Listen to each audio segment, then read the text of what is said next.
Welcome to teaching परीक्षा दोस्तों। और आज हम एक बहुत ही ज़बरदस्त थ्योरी करने वाले हैं जो आपके जीवन में काम आएगी, आपके आने वाली जनरेशन के लिए बहुत अच्छी है। और वो थ्योरी कौन सी है? वो थ्योरी है हमारी अटैचमेंट थ्योरी। जी हाँ, अटैचमेंट थ्योरी या आसक्ति या लगाव का सिद्धांत, जिसको दिया जॉन बॉल्बी ने। और जी हाँ, ये मैं आपको याद दिला रहा हूँ, आजकल ये बड़ा ट्रेंडिंग में है, बहुत सारे एग्जाम्स में इसके ऊपर प्रश्न पूछे जा रहे हैं। और ये हैं हमारे जॉन बॉल्बी जी, इनसे मिल लेते हैं भैया। और इन्होंने जो बताया है उससे रिलेटेड जो भी बातें हैं आज हम जानेंगे। क्या है इनकी थ्योरी, क्या कुछ उन्होंने दिया है, किस बुक में आई, कब आई, हर वो चीज़ जो आपके एग्जामिनेशन पॉइंट ऑफ व्यू से बहुत ज़रूरी है। तो चलिए फटाफट से चलते हैं और जानते हैं जॉन बॉल्बी के बारे में। ठीक है, तो भाई अगर बात करें हम जॉन बॉल्बी की, तो जैसा कि यहाँ पर आप देख सकते हैं, इनका जो जन्म हुआ वो हुआ 1907 में और मृत्यु होती है 1990 में। मतलब कोई बहुत ज़्यादा पुराने व्यक्ति नहीं है। ये बात जो करते हैं अटैचमेंट की बात करते हैं, वो अभी की बात करते हैं। ठीक है, और जो इन्होंने अपनी थ्योरी दी उसमें अटैचमेंट किसके साथ बात की? उसमें साथ अटैचमेंट की बात की पेरेंट्स के साथ। जी हाँ, पेरेंट्स के साथ कैसे अटैचमेंट होती है। और जो बुक आई उस बुक का नाम क्या था? ए सिक्योर बेस। ठीक है जी, ए सिक्योर बेस। और यहाँ पर जैसा कि आप देख पा रहे हैं, parent child attachment, healthy human development. यदि भाई पेरेंट और चाइल्ड का अटैचमेंट होगा तो भाई एक हेल्दी ह्यूमन डेवलपमेंट होगी, ऐसा उन्होंने अपनी बुक में कहा। और ये बुक आती कब है? बुक आती है इनकी मृत्यु से 2 साल पहले, जैसे कि आप देख पा रहे हैं 1988 में। जी हाँ, 1988 में बुक आती है बाई जॉन बॉल्बी, जिसके अंदर उन्होंने इस थ्योरी को दिया है। अब इस थ्योरी को जो है भैया हम समझते हैं तरीके से, शांति से। ठीक है, अब देखिए ये जो पिक्चर है ये अपने आप में पूरी थ्योरी को दिखा रही है। पहले इस पिक्चर को समझ लेते हैं, फिर एक एक स्टेज पे जाएंगे और ज़्यादा डिटेल में समझेंगे। अब जैसे कि आप यहाँ पे देख पा रहे हैं, यहाँ पर जो बच्चा है ए सोशल है। शायद छोटा लिखा आपको देखने में समस्या होगी, लेकिन पहले एक बार समझ लेते हैं। ठीक है, उसके बाद में फिर जब हम डिटेल में जाएंगे आपको पूरी चीज़ें समझ में आने वाली हैं। बच्चा ए सोशल है, इसको क्या बोलते हैं? प्री अटैचमेंट स्टेज बोलते हैं। प्री अटैचमेंट मतलब यहाँ पर बच्चे की अटैचमेंट होती ही नहीं है। ये क्या है? बच्चे के पॉइंट ऑफ व्यू से है। यहाँ पर बच्चे की कोई अटैचमेंट नहीं होती है। कौन से टाइम तक? Birth to 3 months. जी हाँ, 3 महीने तक के बच्चे को भैया कुछ नहीं पता होता। ठीक है जी, अटैचमेंट कहाँ से होगी उसको कुछ नहीं पता होता, भाई माँ कौन है, बाप कौन है। ठीक है, बस उसको ये है कि भाई टाइम पे खाना मिल जाए, पानी मिल जाए, ठीक है, पेट भरा रहे, बस इतना हो उसके लिए। ठीक है, तो भाई ये क्या है? प्री अटैचमेंट स्टेज है, इसमें किसी प्रकार की अटैचमेंट नहीं होती है। 3 महीने की आयु तक, याद रखेंगे। उसके बाद में क्या होता है? Indiscriminate attachment. ये कौन सी अपनी सेकंड स्टेज है, इनडिस्क्रिमिनेट अटैचमेंट। और ये क्या है भाई? 6 हफ्ते से 7 महीने तक। 6 हफ्ते से 7 महीने तक का बच्चा जो होता है वो क्या होता है? इनडिस्क्रिमिनेट अटैचमेंट, मतलब भेदभाव नहीं कर पाता है। ठीक है, उसको जो मर्जी बड़ा व्यक्ति ले ले, ठीक है, वो उसी के पास चला जाएगा। ठीक है, उसी के साथ अच्छे से मतलब रहेगा, बस उसको कोई संभालने वाला होना चाहिए। उसको कोई मतलब नहीं है वो माँ है, बाप है या कौन है। इनडिस्क्रिमिनेट है, मतलब कोई भेदभाव नहीं होता है। कब? 7 महीने की आयु तक। क्यों? क्योंकि भाई 7 महीने की आयु तक आपको अगर याद है, थोड़ा सा याद करेंगे, किसको? जीन पियाजे ने कहा था कि भाई लगभग 8 महीने की आयु में हमारे अंदर आती है ऑब्जेक्ट परमानेंस। और ऑब्जेक्ट परमानेंस का मतलब क्या होता है भाई? हमारी यादाश्त बनना शुरू होती है। तो उससे भी आप रिलेट करते हैं कि अभी तक बच्चे की यादाश्त ही नहीं है, उसको पता ही नहीं है कि भैया मम्मी कौन है, पापा कौन है। ठीक है, उसके बाद में जब बच्चे को याद रहना शुरू हो जाता है कि हाँ, this particular women is my mother, ठीक है, या this particular person is my father. ठीक है, तो उसके बाद में क्या हो जाती है भैया? स्पेसिफिक या डिस्क्रिमिनेट अटैचमेंट आ जाता है। अब हम क्या करने लग जाते हैं भाई? अपने माँ बाप में और औरों में अंतर करना शुरू कर देते हैं। और ये स्टेज कब तक चलती है भाई? 7 महीने से 11 महीने तक, लगभग लगभग 1 साल मान लो। 1 साल तक का बच्चा क्या करेगा? अपने माँ बाप से ही चिपका रहेगा, है ना। जिसके साथ एक अटैचमेंट होगी उसके साथ चिपका रहेगा। और यहीं पर एक चीज आती है जिसके ऊपर प्रश्न बना है, वो अभी आप आगे जानेंगे उसके बारे में। एक आती है फिर अपनी मल्टीपल अटैचमेंट। मल्टीपल मतलब अब बच्चा जब 1 साल से ऊपर हो गया है तो अब वो जिस मर्जी के पास चला जाएगा भाई, दादा दादी चाचा चाची सबके साथ बढ़िया से खेलता है, बड़े भाई बहनों के साथ में रहता है। ठीक है, कोई दिक्कत नहीं है। अब हमारी अटैचमेंट क्या हो जाती है? मल्टीपल हो जाती है। अब इनको थोड़ा सा और डिटेल से समझते हैं, जल्दी जल्दी फटाफट से। तो हमारी सबसे पहली स्टेज कौन सी है भाई? सबसे पहली स्टेज है प्री अटैचमेंट स्टेज, मतलब 3 महीने से पहले। जी हाँ, यही वाली स्टेज है। ठीक है, तो अब चलते हैं भाई स्टेज के अंदर क्या कुछ खास रहेगा वो समझ लेते हैं। प्री अटैचमेंट स्टेज या पूर्व आसक्ति चरण। आसक्ति का मतलब क्या होता है? आसक्ति का मतलब लगाव। ठीक है, तो अब यहां पर क्या है, जैसा कि मैंने बताया भाई, जन्म से लेकर 3 महीने तक शिशु किसी विशिष्ट देखभालकर्ता के प्रति कोई विशेष लगाव नहीं दिखाते हैं। भाई उनको पता ही नहीं है ना, कौन तुम्हारी देखभाल कर रहा है नहीं कर रहा है, कुछ नहीं पता होता है। 3 महीने तक के बच्चे को क्या पता होता है। ठीक है, तो भाई कोई विशेष लगाव नहीं दिखाएंगे। शिशु के संकेत जैसे रोना और उपद्रव करना स्वाभाविक रूप से देखभाल करने वालों का ध्यान आकर्षित करते हैं। और बच्चे की सकारात्मक प्रतिक्रियाएं देखभाल करने वालों को करीब रहने के लिए प्रोत्साहित करते हैं। भाई जो भी है, जैसे बच्चा स्माइल करता है, इस एज में बच्चा लगभग स्माइल करने लग जाता है, ठीक है, तो उससे क्या होता है, हमें बड़ा क्यूट सा लगता है। और ये मैं बता रहा हूँ, याद रखना भैया दोस्तों, कि जो ये क्यूटनेस है ना, आप देखना किसी भी जानवर के बच्चे को देख लेना, वो क्यूट होता है, और ये क्यूटनेस कारण है, बहुत बड़ा कारण है उसकी सर्वाइवल का, ठीक है। क्यूटनेस के कारण से बच्चे जो सर्वाइव कर पाते हैं, क्योंकि जो बड़े होते हैं उनको देखते हैं यार बड़ा प्यारा है, अच्छा इसको छोड़ दे, इसको कुछ नहीं कहते, है ना, आपने भी देखा होगा, ठीक है। आगे चलते हैं फटाफट से। सेकंड स्टेज क्या आ जाती है, अब यहाँ पे हमारी अटैचमेंट होगी, लेकिन इनडिस्क्रिमिनेट होगी, है ना, हम भेदभाव नहीं करेंगे, गैर भेदभाव वाली आसक्ति होगी, या गैर भेदभाव वाला हमारा लगाव होगा, है ना। 6 सप्ताह से 7 महीने की उम्र के बीच शिशु प्राथमिक और माध्यमिक देखभाल करने वालों के प्रति प्राथमिकताएं दिखाना शुरू कर देते हैं, है ना। मतलब उनको ये हो जाता है भाई इसके पास मुझे रहना है, इसके पास जाना मुझे अच्छा लगता है, प्राथमिक और द्वितीय दोनों, ठीक है। शिशुओं में यह विश्वास विकसित होता है, देखभाल करने वाला उनकी आवश्यकताओं पर प्रतिक्रिया देगा। और याद करेंगे भाई किसको, एरिक एरिक्सन को। देखिए सारी चीजें एक है, एरिक एरिक्सन ने इसी स्टेज में क्या कहा है, ट्रस्ट वर्सेस मिसट्रस्ट, है ना, विश्वास होगा, वही चीज यहाँ पर लिखेगा भैया, यहाँ लिखा हुआ है कि भाई हमारे जो केयर गिवर है उनके प्रति हमारा विश्वास उत्पन्न हो जाता है इस अवस्था में, ठीक है। तो चलिए भाई, उसके बाद में जब बच्चा हो जाता है 7 महीने का, मतलब अब आ गई ऑब्जेक्ट परमानेंस, अब बच्चे को पक्का याद रहने लग जाता है कि यही जो है ना ऐसे ऐसे दिखने वाली ही मेरी माँ, और मुझे इसी के साथ रहना है, ठीक है। तो बच्चा अब क्या रहता है भैया, अपनी माँ के साथ ही चिपका रहता है, अगर कोई और लेता है तो वो रोता है। और यहाँ पर आपको अब याद आ रहा होगा एक शब्द, वो क्या था भाई, सेपरेशन एंग्जाइटी, जी हाँ, या स्ट्रेंजर एंग्जाइटी, है ना, या सेपरेशन एंग्जाइटी, इसके ऊपर प्रश्न बन चुका है भैया कि कौन सी अवस्था में सेपरेशन एंग्जाइटी होता है। याद है ना कि भाई एक दादी है, वो अपने बच्चे को, मतलब जो है पोते को लेती है उसकी माँ से, तो बच्चा जो है वो मतलब एंग्जाइटी में आ जाता है, रोना शुरू कर देता है, ठीक है। तो ये कब किस अवस्था में होगा भैया, इस अवस्था में होगा, है ना। लगभग 7-8 महीने से लेके 1 साल तक का जो बच्चा होगा उसके अंदर सेपरेशन एंग्जाइटी होती है अपने माँ बाप को लेके, ठीक है। तो क्या लिखा है, लगभग भाई 7 से 11 महीने की उम्र का जो शिशु होता है एक विशिष्ट व्यक्ति के प्रति, भाई कोई भी वो व्यक्ति हो सकता है, माता हो सकती है, पिता हो सकता है, कोई भी एक विशिष्ट व्यक्ति के प्रति गहरा लगाव और पसंद दिखाते हैं, ठीक है जी।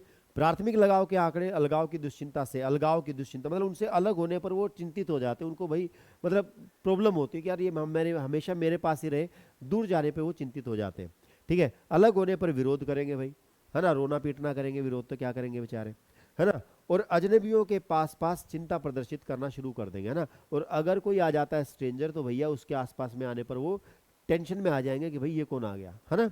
तो इसको क्या हम कहेंगे, इसको हम कहते हैं स्ट्रेंजर एंग्जाइटी या अजनबी दुश्चिंता, सही है। और ये कौन सी स्टेज है भैया, हमारी थर्ड स्टेज, डिस्क्रिमिनेट अटैचमेंट, भेदभाव आसक्ति, ठीक है। और अब जो लास्ट में बनता है हमारा, वो बनता है क्या, मल्टीपल अटैचमेंट, जब हम जान जाते हैं कि भैया केवल मम्मी पापा नहीं है, ये दादा दादी, नाना नानी, चाचा चाची, ये भी भैया हमारे ही अपने हैं, इनके साथ भी मैं सेफ हूं, तो उसको हम क्या कहेंगे, मल्टीपल अटैचमेंट या बहु आसक्ति, ठीक है जी। तो बहु आसक्ति या मतलब बहु लगाव, ठीक है। तो इसको क्या कहेंगे भैया, लगभग 9 महीने की उम्र के बाद बच्चे प्राथमिक लगाव के अतिरिक्त अन्य देखभाल करने वालों के साथ मजबूत भावनात्मक संबंध बनाना शुरू कर देते हैं। इसमें अक्सर दूसरे माता पिता, बड़े भाई बहन और दादा दादी शामिल होते हैं, ठीक है। तो भाई यहां तक आपको बात समझ में आ गई। कितनी स्टेजेस दी हैं, 4 स्टेजेस दी हैं। और इससे रिलेटेड कुछ प्रश्न आए हैं, 2-3 प्रश्न है, वो हम लास्ट में देखेंगे किस प्रकार से प्रश्न आए, वो भी आप कर पाएंगे ये वीडियो देखने के बाद, ठीक है। तो चलिए भाई फटाफट से चलते हैं, अब एक बात को और समझ लेते हैं। एक बात की और बात की है किसने, हमारे जॉन बॉल्बी बाबू ने। अब जॉन बॉल्बी बाबू ने एक चीज और बताई भाई, उसने बताए हैं अटैचमेंट स्टाइल्स। भाई जो ये अटैचमेंट होती है ना, इसके उन्होंने 4 स्टाइल भी बताए, और इसके ऊपर भी प्रश्न बन चुका है, अभी प्रश्न आपके सामने आ जाएगा, पहले इन स्टाइल्स को देख लो, ठीक है। अब ये देखो भाई, एक ये क्या है भाई, पॉजिटिव मॉडल टू अदर्स, है ना, लो अवॉइडेंस हो जाएगी, यहाँ पे लो एंग्जाइटी होगी, है ना, पॉजिटिव मॉडल ऑफ सेल्फ, ठीक है। अब यहाँ पे सेल्फ कौन है भैया, बच्चा है, और अदर्स कौन है, वो केयर गिवर्स है ना।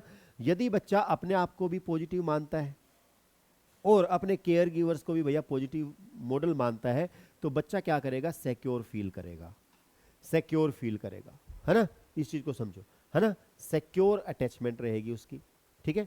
उसके बाद में यदि बच्चा पॉजिटिव मान रहा है दूसरों को, दूसरे तो पॉजिटिव है, लेकिन अपने लिए जो भाई मॉडल है वो क्या है भाई, सेल्फ है, अपना जो कॉन्सेप्ट है भैया, वो सेल्फ कॉन्सेप्ट जो है वो नेगेटिव है कि भैया मैं नहीं हूं, तो यहाँ पर आप देख सकते हैं बच्चा क्या हो जाएगा, एंक्सियस हो जाएगा।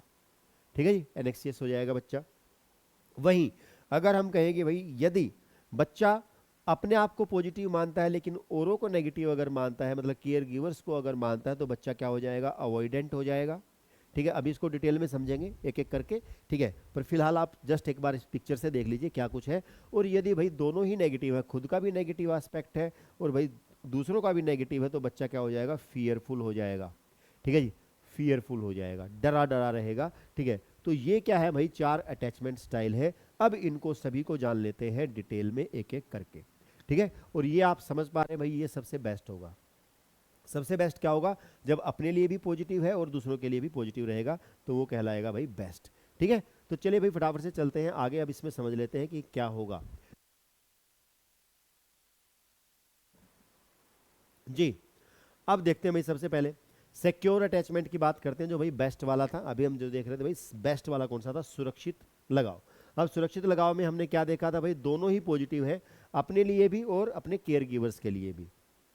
ठीक है, जो बच्चे अपनी देखभाल करने वालों पर निर्भर रह सकते हैं, उनको पता है भाई वो अच्छे आदमी हैं, हम उनके ऊपर निर्भर रह सकते हैं।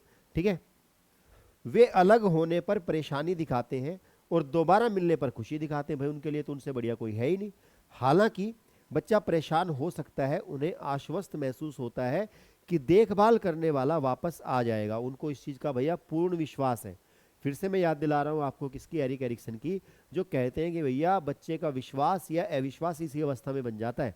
ठीक है, तो भाई आश्वस्त है कि भैया वो वापस आएंगे जरूर। ठीक है, भयभीत होने पर सुरक्षित रूप से जुड़े हुए बच्चे की देखभाल करने वालों से आश्वासन लेने में सहज होते हैं। ठीक है, मतलब अगर वो भयभीत होंगे तो भाई वो उनके पास आके उनका सारा डर निकल जाता है, अगर उनके ऊपर विश्वास है तो। ठीक है ना, यह सबसे आम, सबसे ज्यादा पाए जाने वाले यही है भैया, जहां पर बच्चे का अपने लिए भी पॉजिटिव एटीट्यूड होता है और अपने केयर गिवर्स के ऊपर भी, और यही बेस्ट भी है, और सबसे ज्यादा पाए जाने वाले भी यही है। ठीक है, उसके बाद हम बात करना शुरू करते हैं जहां पर गड़बड़ी होना शुरू होती है, कहीं ना कहीं एक नेगेटिव एस्पेक्ट आ जाता है, या तो बच्चे के लिए हिसाब से या फिर केयर गिवर्स के हिसाब से। चलो जी, अब उनको देख लेते हैं। सबसे पहले क्या आएगा भाई, एनेक्सियस या एम्बिवेलेंट अटैचमेंट। दोनों का एक ही मतलब है, उभय भावी। उभय भावी का मतलब क्या है, ठीक है, यहां पर मतलब क्या है, नेगेटिव कौन होगा, देख लेते हैं भैया, है ना। जब माता पिता चले जाते हैं तो ये बच्चे बहुत परेशान हो जाते हैं। उभय लिंगी लगाव शैली को असामान्य माना जाता है, ये असामान्य होता है। माता पिता की खराब उपलब्धता, मतलब क्या होगा, अगर माता पिता की खराब उपलब्धता है, मतलब माता पिता क्या होंगे यहाँ पे, अदर्स के लिए हमारा नेगेटिव एटीट्यूड है, यार पता नहीं आएंगे नहीं आएंगे, कब आएंगे पता नहीं।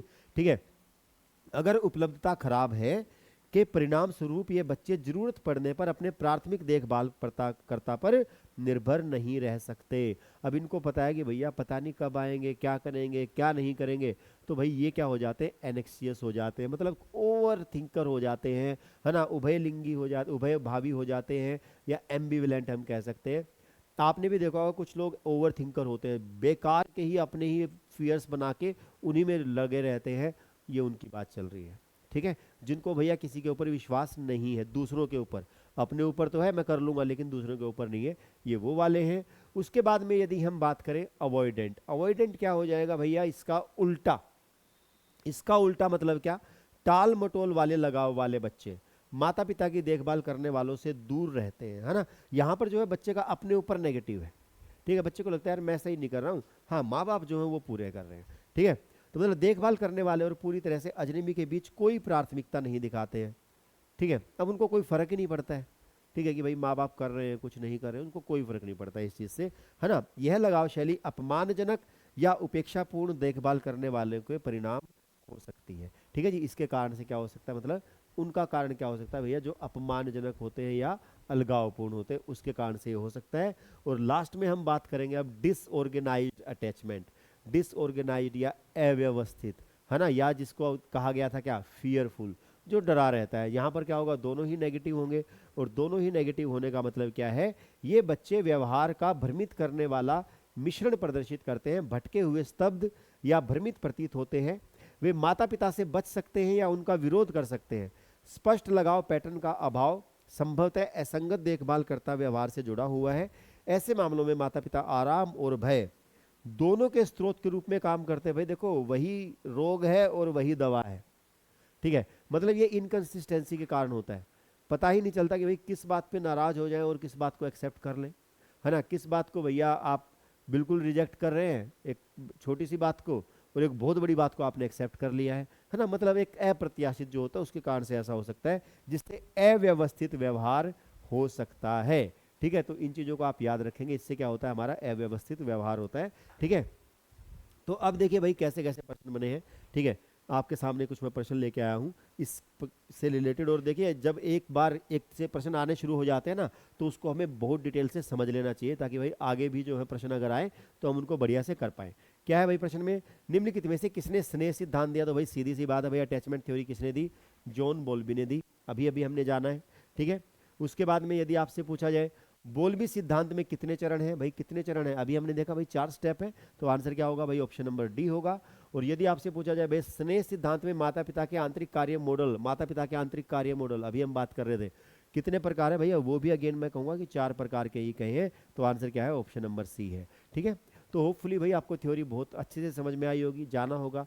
नई थ्योरी हो सकती है कई बच्चों के लिए, ठीक है। तो भाई ऐसी ही थ्योरी से जानने के लिए, है ना, जुड़े रहे हमारे साथ, ठीक है। कौन सी आपको थ्योरी करनी है, उससे रिलेटेड जो भी आपके पास कोई सजेशन है वो आप कमेंट बॉक्स में बताएंगे, ठीक है। कुछ भी अगर आपको जानना है, सीखना है, वो भी आप बताइए कमेंट बॉक्स में, ठीक है। उसके बाद में अगर आपने चैनल को सब्सक्राइब नहीं किया है, तुरंत सब्सक्राइब करें। यदि आपने कुछ सीखा है आज, नया कुछ जाना है, तो वीडियो को लाइक जरूर करें। तो जल्दी ही मिलते हैं भाई, सभी दोस्तों के साथ शेयर करें, और मिलेंगे भाई अगली वीडियो में। तब तक के लिए thank you so much, have a nice day and bye bye.